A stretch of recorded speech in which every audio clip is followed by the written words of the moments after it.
Malinaw sa atin ang tumambad na realidad tungkol sa ating mga kabataan ngayon.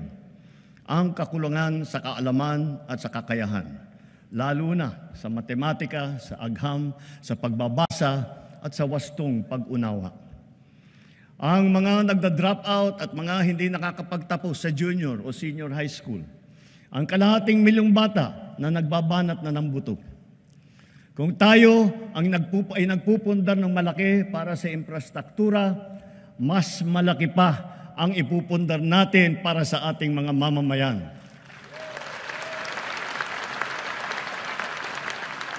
Ito ang pangunahing polisiya natin hanggang matapos ang administrasyon. Puspusan nating inaayos at pinapaganda ang ating sistema ng edukasyon. Sa lahat ng mga pinahahalagahan ng administrasyon, ito pa rin ang nasa rurok. Ngayong taon, sinimulan na natin ang Academic Recovery and Accessible Learning o ARAL program. At pinalalakas din natin ang Early Childhood Care and Development na hango. Ito ay hango sa dalawang mahahalagang batas na ipinasa ninyo dito sa Kongreso.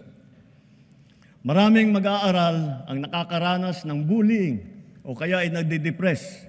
Binabantayan din natin ang mental health ng ating kabataan.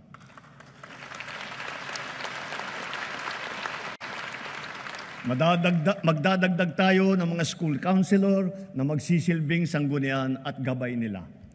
Naglaan tayo ng 1 bilyon para makapagtayo ng mahigit 300 barangay child development center at bulilit center sa buong bansa. At ang pinaka-priority ay yung mga nangangailangan na puok na malalayo. At pauna lamang yan, unti-unti nating tutugunan ang matinding kakulangan sa daycare center na nabinbin mula pa noong 1990.